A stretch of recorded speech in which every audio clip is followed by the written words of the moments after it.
Hello. Thanks for tuning in this afternoon to what I think will be an insightful session on making your show budgets more efficient and more effective. I'll be passing you over to Carole from Exhibitex shortly. Carole is a trade show consultant and helps businesses like yours achieve their objectives every day. So please feel free to ask about your challenges along the way. Some of you will already be familiar with FaceTime. We organize these webinars among other helpful resources for exhibitors. If you aren't, I encourage you to take a look at our website, facetime.org.uk, and see if there are any other goodies you can use for your show prep.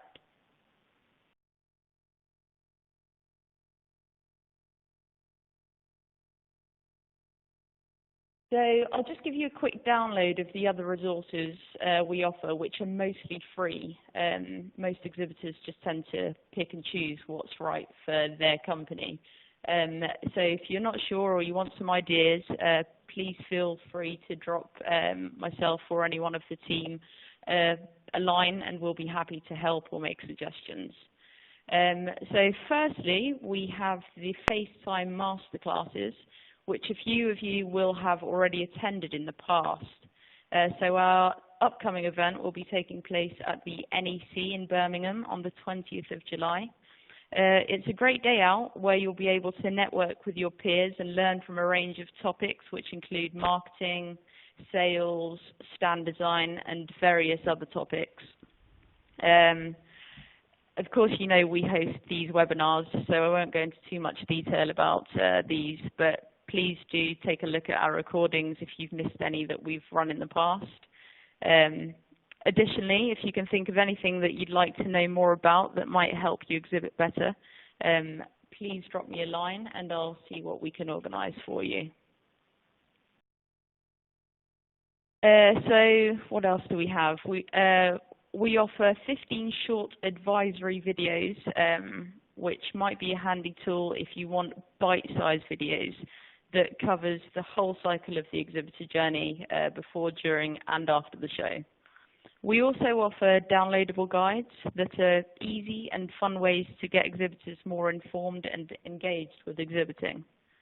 And finally, we have some really interesting research which demonstrates why exhibiting is such a worthwhile investment in your marketing mix. Don't worry too much about scribbling everything down. The slides and recording will be with you very soon. So that's it from me for the moment. So over to you, Carole. Thank you. Thank you very much, Carmen. Hi, everyone. First of all, I want to say thank you so much for joining me here today for the webinar on how having a realistic budget can be the difference between a positive ROI and a disappointing loss.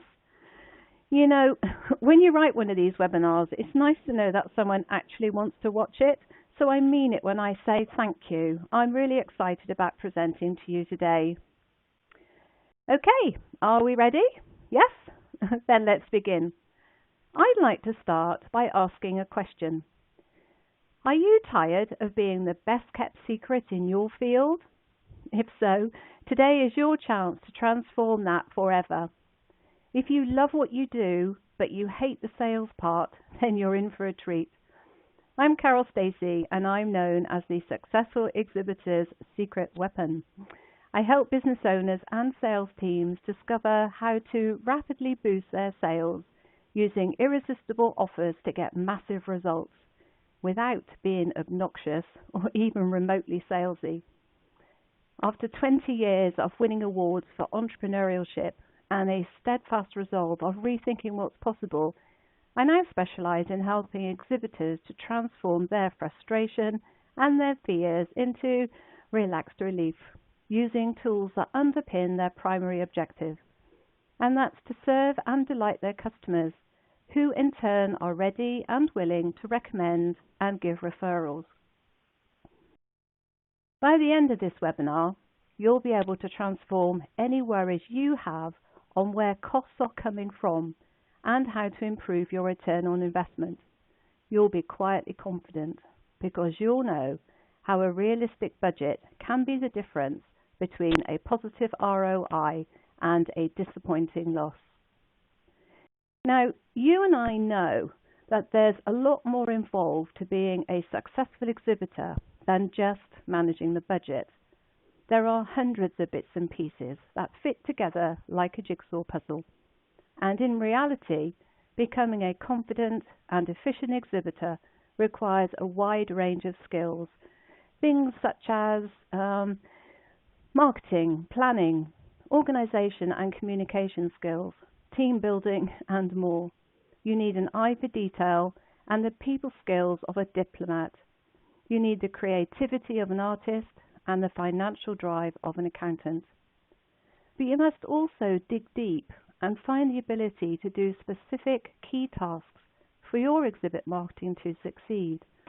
Things like event logistics, selecting the right staff, training, and teaching communication skills that really achieve your objectives.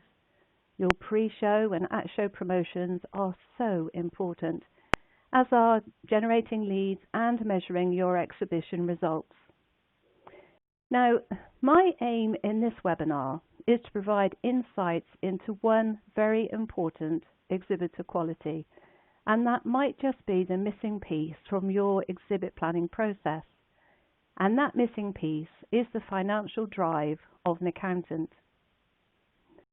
If that's you, then you'll be pleased to hear that I'm going to tell you about the 3 cost centers that could run out of control. I'll show you how to cut costs without drawing blood, and why preparing to beat Murphy's Law is important. And if you don't know what Murphy's Law is about, I'll tell you that later. I'll also tell you the single most important thing to know when cutting costs. Along the way, I'll show you the tracker table for exhibition costs, the break-even calculation, and my profitability considerations checklist. But first of all, I'd like to tell you of something that happened last week. I sat in a beautifully laid out coffee lounge right in the middle of the show floor. I couldn't help but overhear a conversation on an adjoining table where thirsty visitors were playing a guessing game. Can you guess what stand 146 is selling? No. How about 149 or 152? No, came the reply. Every year I meet lots of business owners who know there are hundreds, if not thousands of people out there who would love to buy their products or services, if only they knew what it could do for them. And therein lies the problem. You see, some exhibitors don't know how to present their irresistible offer in a way that grabs their audience's attention, which could mean they've wasted money on promotional materials that do not support their exhibiting objectives. They've probably only made a few sales and end up with disappointing results. And you know, I know what that feels like. You see, I used to use exhibitions as my shop window. I know what it's like to be at the coalface. I know what it's like to worry whether or not I'd make any sales, or if the show would give me a positive return on investment. Even as an experienced marketing practitioner, I needed to fine-tune my skills and learn new ways of selling. And if I hadn't have done that, I wouldn't have been able to sell my wedding accessory and consultancy business, which, funny enough, I did whilst I was exhibiting at the NEC. People used to say to me, "Carole, how do you do it? How do you attract so many people to your stand? How do you make those sales?" And it was questions like those that made me think. I knew I could help them. So I took all my experience, along with knowledge gained from industry experts, and created the Exhibiting Made Easy system. When you have a system that does the selling for you, it becomes your secret weapon. It's your catalyst to rapidly boost sales by turning empty space into exciting and engaging areas that clearly represent your irresistible offer and skyrockets your brand loyalty and goodwill. Exhibitors who tend to use this system fall into 3 categories. The first are people who have just booked their first exhibition and haven't a clue where to start. There are those who have exhibited before and would like better results, but they're not sure how to get them. And then finally, we have the seasoned pros who want to realign their exhibit marketing model to boost their business growth. Most of all, though, I love working with people who have just had the role of exhibit management land on their desk. An unsuspecting, overworked, or unwilling sales or marketing person who feels if he or she has just bought a new car without receiving the ignition key. The car looks good, but it won't take them where they want to go. And just as with a car, you need a key to kickstart your exhibit planning process. So today, I'm giving you the key. In fact, I'm going to give you a few keys. The first key I'm giving you is to understand the link between business strategy and exhibiting. We're going to look at the challenges of preparing a budget without having a clear idea of the outcome or how the opportunity is going to connect with your ideal customer. We're going to look at the relationship between costs and return on investment and the challenges of calculating an ROI. We're going back to basics to overcome the fear of costs and focus on the return on investment, the measurements that really matter. There's a lot to cover, so let's get started. In this part, we're going to talk through the link between business strategy and the use of exhibiting as a marketing pillar. Strategy is a long-term plan of action designed to achieve a particular goal or set of goals. It's important to understand that exhibiting is not a strategy. A business conversation about exhibiting should not start with specifics about what you're going to put on your stand, because that's tactics. A business conversation about exhibiting should start with understanding the overall business strategy and where exhibiting sits within it. Now, we know that before you can embark on any marketing activity, you need to understand in which direction your business is heading. And when you know where you want to be, you can work out the best way to get there. To prepare a realistic budget, the subject of this webinar, knowing where you're heading is just what you need. So to help with that, I just want to show you Ansoff's matrix. Here you'll find 4 strategic options that you could adopt. You could sell your existing products to existing customers. That's market penetration. We can develop new products to sell to existing customers. That's market development. We could expand our existing products into new market segments. That's called market development. Or we can develop new products for new market segments, and that's known as diversification. Whichever option you choose, you'll want to know that you'll achieve a return on investment, better known as an ROI. However, providing exhibiting return on investment is one of the toughest challenges we marketers face today. Sometimes it can feel we're in a battle balancing return on investment and managing costs.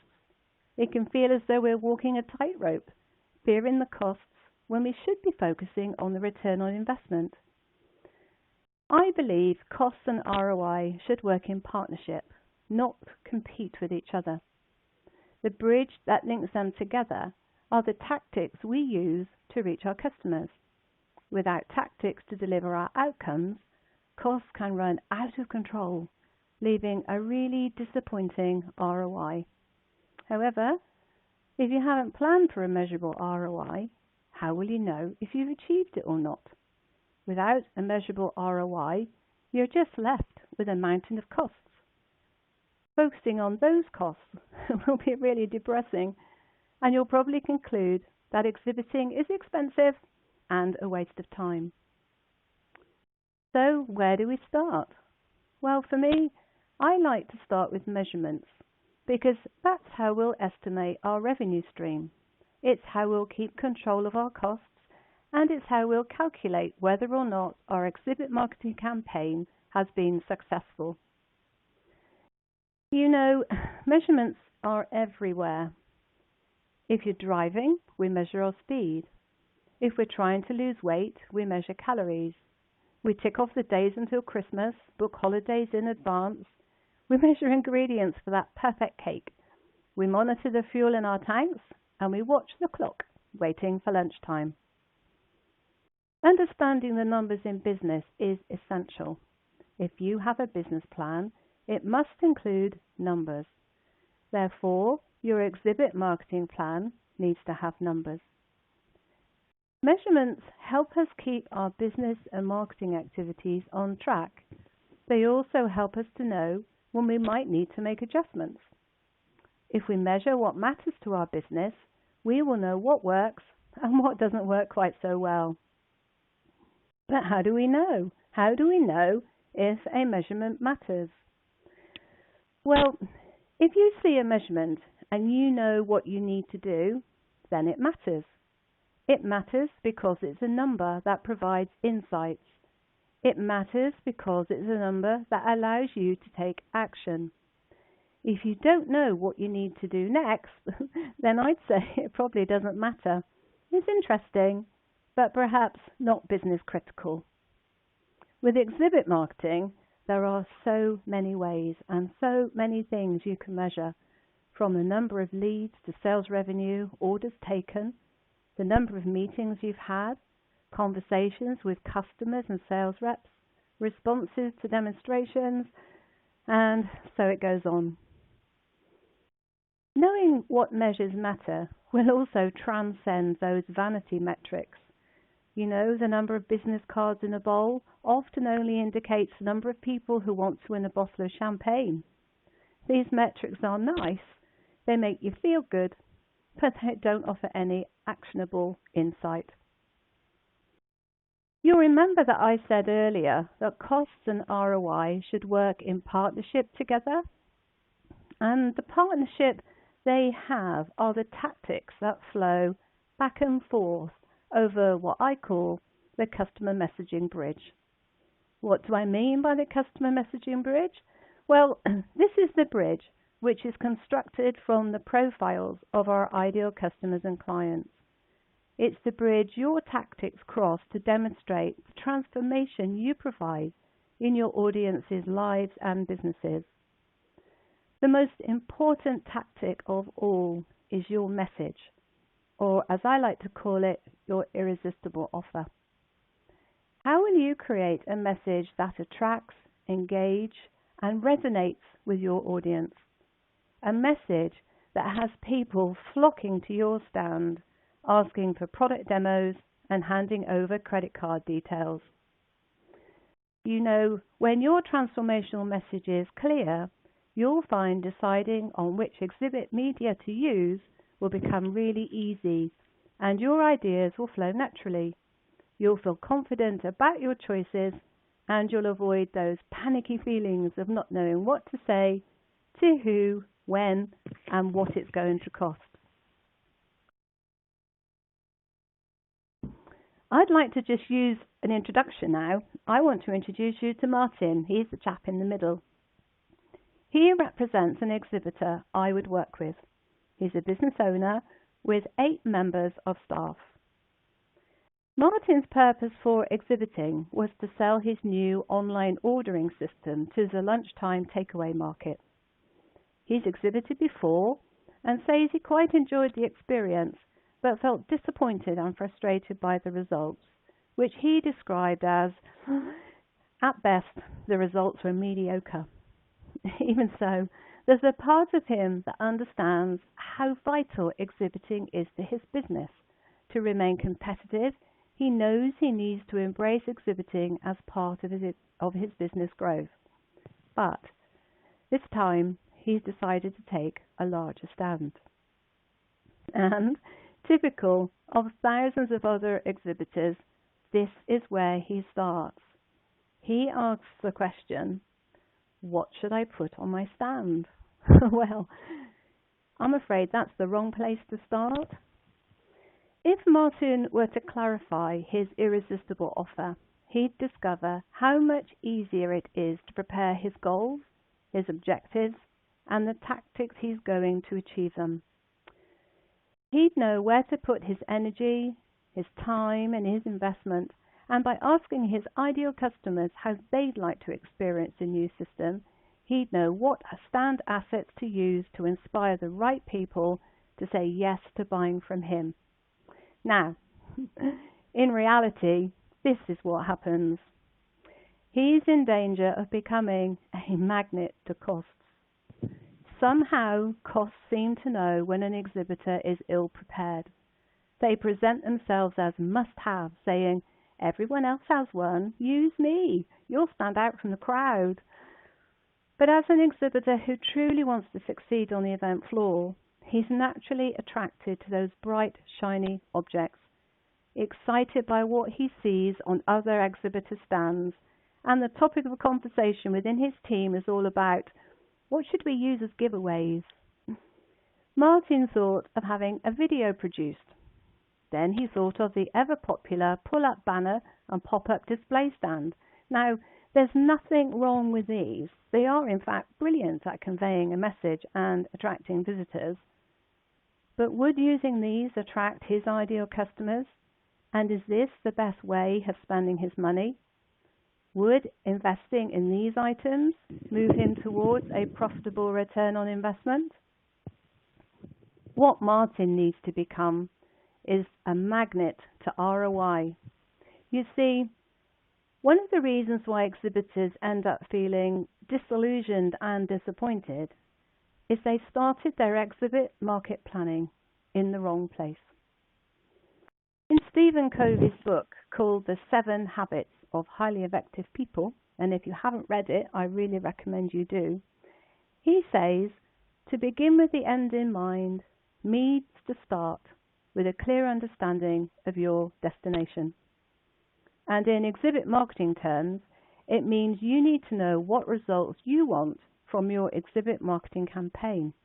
Knowing this will help you plan better, prepare a realistic budget, and put the tactics in place to achieve a good return on investment. This was a real eye-opener for Martin. He reverse engineered his exhibit marketing planning and started with the result. He set goals that gave him real clarity on what he ultimately wanted to achieve. His goals made him crystallize and articulate his irresistible offer. It ensured he channeled his time, energy, and efforts into the right things, the things that really mattered to him. He set smart objectives and implemented a system that does his selling for him. He also asked his ideal audience how they'd like to experience his lunchtime menu ordering system. What would they like to see, and what kind of experience would help them understand how the ordering system would benefit their businesses? That was a smart move. A smart move because this kept him focused on the display items that would really excite and draw his audience to him. After all, exhibiting is all about the customer and not about the exhibitor.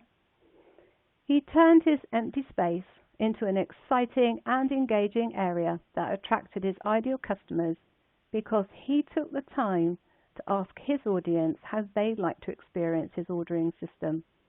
He had everything in place: an irresistible offer that called people to him, a stand layout that made it easy for potential customers to experience the ordering system for themselves. There was space where they could sit and talk. They had the ability to book one-on-one demonstrations at their farm shop and have information to take away with them. Now, I know all this sounds like common sense, but if you want uncommon outcomes, then the preparation of your exhibit plan should start with goals and smart objectives. By setting smart objectives, you'll have clarity on your end vision. You'll be focused. They'll drive you forward. They'll instill self-discipline and remind you of your priorities. They'll let you do your best, give you something to think about. They'll train you to manage your time well and they'll oblige you to take action and give you an enormous feeling of fulfillment. Our objectives provide us with the ability to track and measure success, which is really what all this webinar is about. Objectives are the things that translate the exhibit marketing strategy into plans and actions. If you say you want to sell more widgets, then that goal is not really smart. But if you say you want to sell 10% more widgets in the next 6 months by running an exhibit marketing campaign at XYZ show, by having your sales team demonstrate the widget, now that's pretty smart. It's also specific, measurable, achievable, relevant, and timely. Smart objectives also give us the measurements that matter. They matter so that you can take action. Goal setting isn't always the easiest thing to put down, so I thought I'd just give you a few examples of what you could use. Say perhaps you want to establish 25 new business leads by the end of the exhibition. Well, this could be accomplished by talking to visitors at your stand, identifying if they're customers of yours, and if they are, collect their name, company name, email address, and telephone number. And don't forget to ask for the best time and the best number to call them on. Or maybe you want to generate £5,000 of revenue at the end of the exhibition by a set date. Revenue is generally not generated at the show, but rather by following up on leads that you made. Sales can be measured by having a robust follow-up and recording system in place to track as you convert leads into sales. Maybe your goal is to meet with 5 decision makers in your industry, again by the end of the exhibition. The best way to go about meeting with key decision makers would be to schedule a meeting with them and meet them at the show. You'll easily find out who they are by looking on the event organizer's website and following the links to connect with them before the show. You may have a goal to increase sales with your existing customers, say by 10% as a result of being at the exhibition, and again by a set date. One of the best ways to do this is to let your existing customers know you're going to be at the show. You should have an email list of all your customers, and it can't hurt to send out a short email letting them know you'll be there, telling them of your irresistible offer and inviting them to join you. Maybe you've made a promise to follow up on all the business leads generated at the exhibition, again by a set date. To follow up on leads, simply collate all the contact information you've collected and within a set time scale after the exhibition has finished, take time to call everyone. Thank them for visiting your stand and ask them how you and your business can really help them. Now, coming back to Martin, he set some very good objectives for himself, and part of Martin's plan was to understand and manage the cost centres that could run out of control. These cost centres fall into 3 main categories. First, there are the unavoidable costs. Second is the money you choose to spend. And finally comes the money you end up spending. I think it's a good idea at this point to take a few minutes to look at each one in turn. On the left of this slide, you'll see the tracker table I use for exhibition costs. Please feel free to use this by adding extra lines to your template as you need them. I suggest using a spreadsheet as the calculations are all done for you. The first category of these costs were called unavoidable costs, and these break down into 2 areas. You get the fixed and you get the variable. An unavoidable fixed cost is best described as a cost you cannot do without. It's a cost that you have no control over. They are costs that are imposed on you. Costs like the stand itself, any show services such as electricity, carpeting, lights, furniture, night screens, ceiling foils, or amongst a host of other things. And one essential tip here is to always check before you book what exactly is included in the price of your exhibition space. One more thing, you might under this heading include opportunity costs, the cost of your time and that of your staff. The next part here are unavoidable variable costs. These are items that you must have, but you have some control over how much you spend.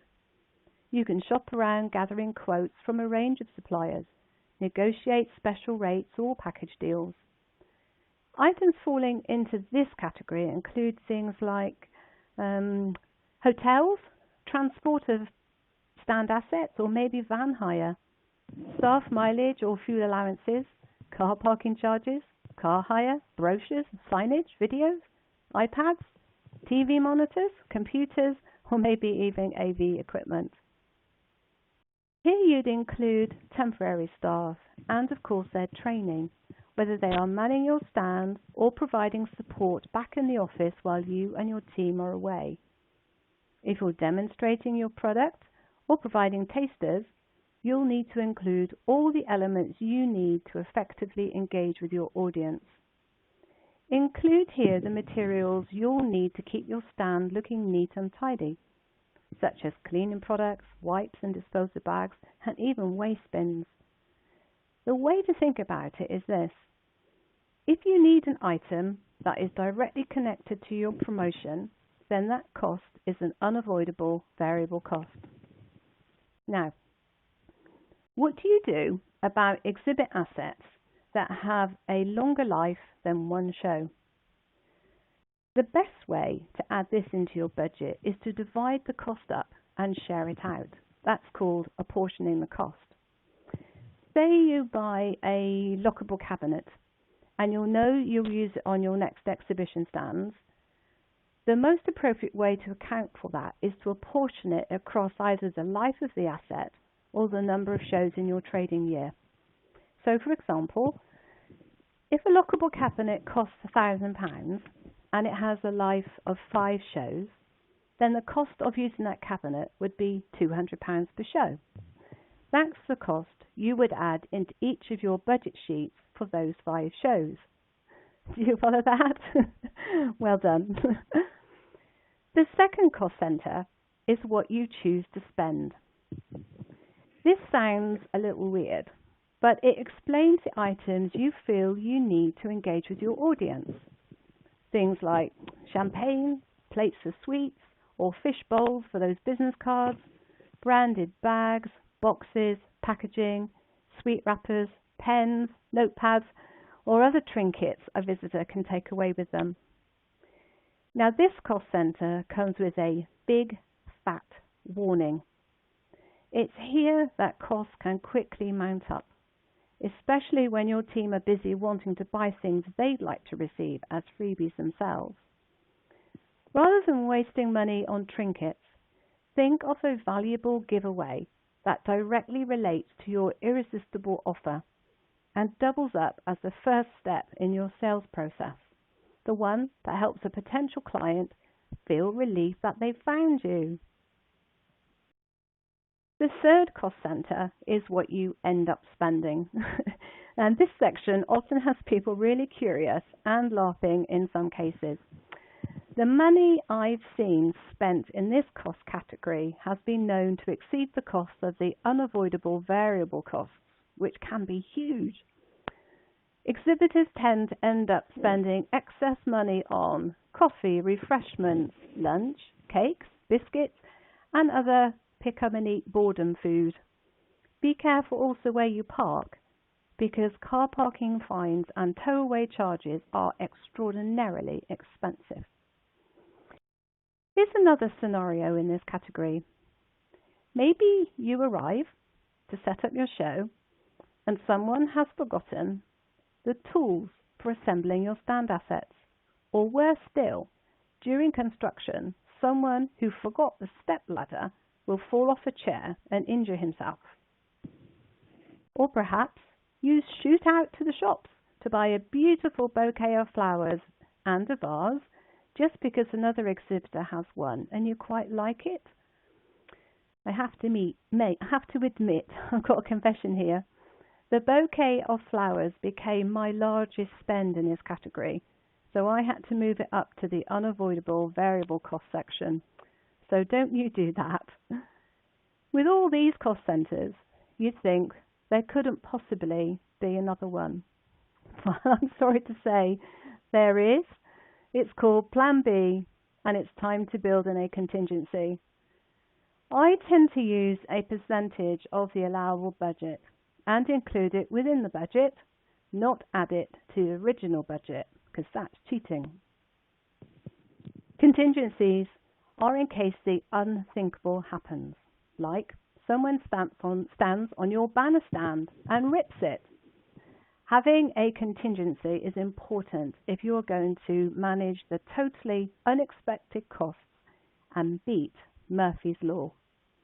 Not sure what Murphy's Law is? Well, Murphy's Law stands for what can go wrong will. And this rule applies at all types of shows, exhibitions and events. And when something goes wrong, you'll pay the highest price possible for repair and replacement. Not only will this cost blow your budget, it will also take its toll on your sanity, your energy and your peace of mind. Having a contingency is really important, as are the means to pay for that contingency when on site. These are just some of the things that I have seen happen. Someone steps on a sign and breaks it. Someone forgets to bring the stationery blocks. Someone didn't pack the spare bulbs for your display graphics. Someone left the table cover behind. The extension cable isn't packed. The train bringing your team has broken down and you have to order taxis. The branded t-shirts are being delivered, but no one can find them. How many of those do you recognise? In the tracker table for exhibition costs, you'll have noticed I've added a cost saving and a percentage change column, because if you're able to save money by ordering ahead or negotiate on prices, then you should record that and remind yourself of how much your early actions have already saved. A wise exhibitor will always look for ways to keep costs down and maximise his return on investment. And it might sound obvious, but to save money, you first need to know how much you're spending. You need to know your costs line by line. So keeping a record on a sheet similar to this one will really help you become an efficient and effective budget planner, especially if you're aware of the areas where you can cut costs that always appear on every budget sheet. In my experience, when it comes to cutting costs, there are 6 areas where you can easily save money. The first of these areas are with graphics, photography and design work.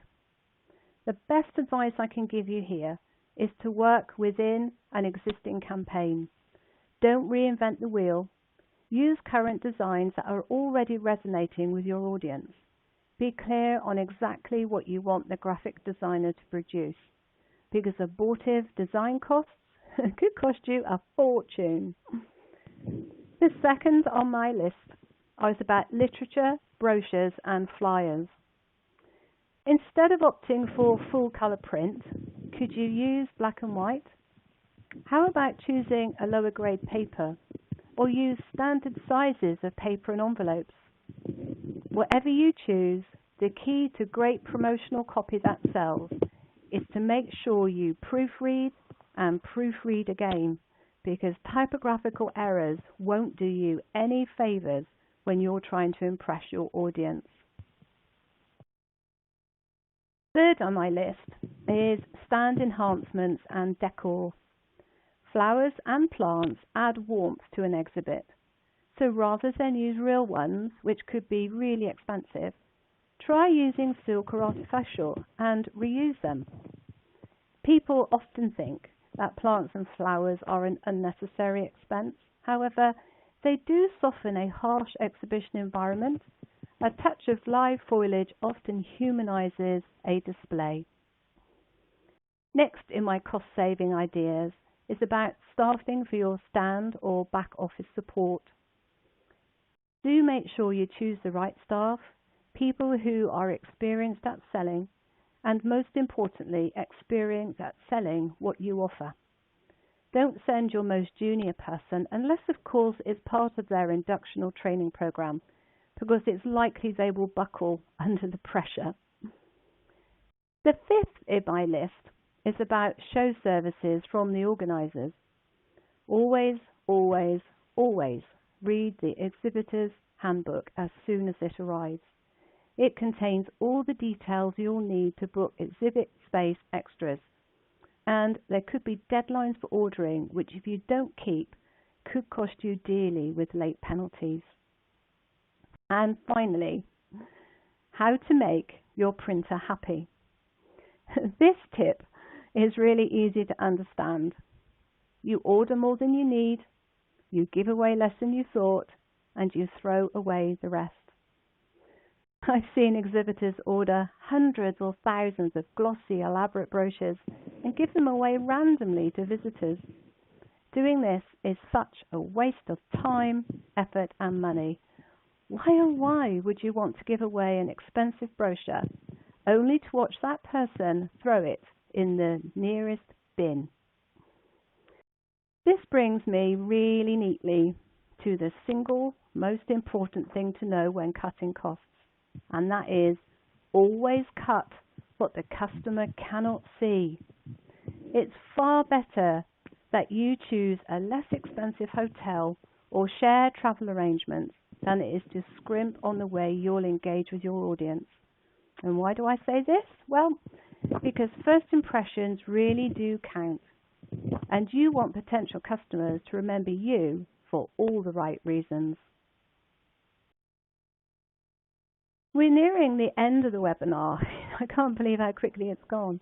But before I go, I want to quickly run through one very important calculation, and that is the break-even point. It's a measure that matters. It provides insight that allows you to act.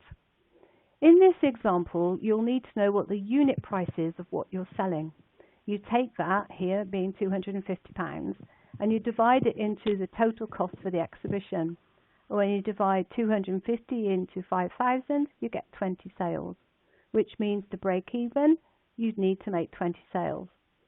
Any sales over the 20 would contribute to your profit figure. When I'm working with clients, my minimum aim for them would be to break even, but my preference is for them to make a profit that can be reinvested in their next exhibition. I like to think of it as the fuel for your sales engine. As we're talking about making a profit, this is the time I want to tell you about 5 of my profitability considerations when calculating a return on investment. Are you looking for a monetary ROI?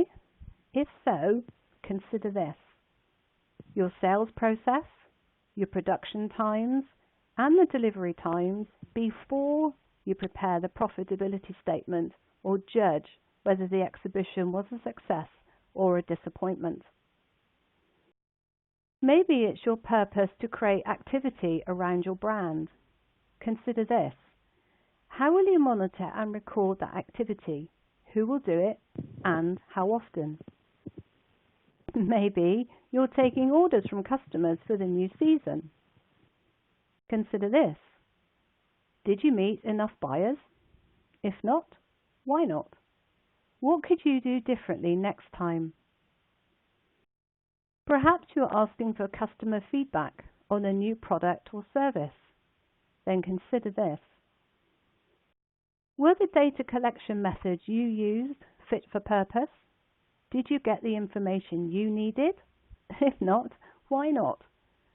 What worked well that you'd like to follow up on? And finally, I'm going to give you my success secret. It's my profitability mantra. And that mantra is: your fortune is in the follow-up. Why do I say that? Well, it's here where all your hard work comes together. It's where you turn those exhibition leads into big, juicy sales with profitable results. And it's perfectly possible to do this if you have an efficient, effective, and robust follow-up process in place. The only problem is not all exhibitors follow up on their leads, and the consequences of that could be a massive loss of time, energy, and of course, money, to say nothing about the potential damage to your business reputation and your brand. In fact, in the February edition of Exhibition News, there was an article about RefTech.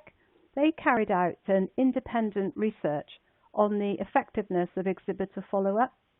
It concluded that in their research, only 62% of exhibitors followed up on their leads. And RefTech commented, "Our research shows that exhibitors still aren't getting the basics right. There are so many tech products being promoted to help exhibition organizers and exhibitors, but they need to concentrate on the basics, which are simply to follow up on the leads generated from attending." I can, and I'm sure you can too, testify to that fact. There seems to be a reluctance to following up, and it worries me that this vital area is not given the importance it deserves. Recently, a client and I visited a stand at a show, and he was genuinely interested in placing an order for a product. The only problem was the salesperson didn't follow up, so my client purchased it from another company. It was such a shame because that order was worth 4 figures. Don't let this happen to you. So remember to put an efficient, effective, and robust follow-up process in place when you set your objectives. And if the thought of picking up the phone turns your blood cold, ask for some training and correct the barriers you have to making money by serving people who are interested in buying from you. Now, in this webinar, you have learned some really important things today. You've learned about the importance of having an irresistible offer, the link between business strategy and exhibiting, and the 4 strategic options to base your campaign on. You've also learned about why balancing costs and ROI are like walking a tightrope, and the purpose of the customer messaging bridge. You know why exhibitors become magnet to costs, and how by starting their planning in the right place, they'll become magnets to ROI. There were 5 examples of SMART goals to give you a nudge in the right direction, and you also learned how to apportion costs, calculate a break-even point, and I shared with you my profitability considerations, which have all contributed to explaining why having a realistic budget can be the difference between a positive ROI and a disappointing loss. And I talked about all these to help you have the financial drive of an accountant. We looked at the main aims for the webinar, the 3 cost centers that could run out of control.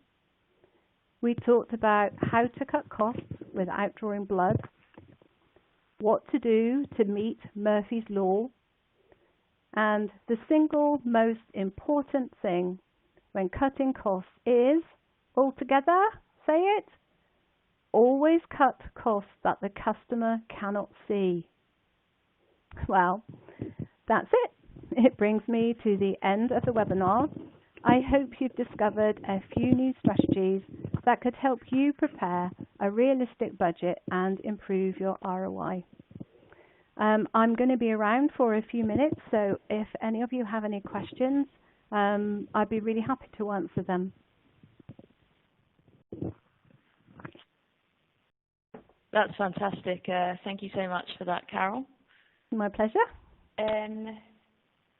What's the best email address or way that people can get in touch with you should they have any questions and want to contact you directly following this session? Oh, right, okay. It's Carole, and that's Carole with an E, so Carole @ exhibitex.co.uk. That's fantastic. Thank you so much. I hope everyone found that to be really insightful. I know I learned a few things in there myself. Yeah, so as Carole said, please go ahead and ask her some questions or contact her directly following the session. Or if you have any other questions, please don't hesitate to drop me a line on Carmen, CARMEN, @aeo.org.uk. And as mentioned previously, the recording and the slides will be with you very soon. Thanks so much again, guys. That'll be all right. Enjoy the rest of your day. Bye-bye.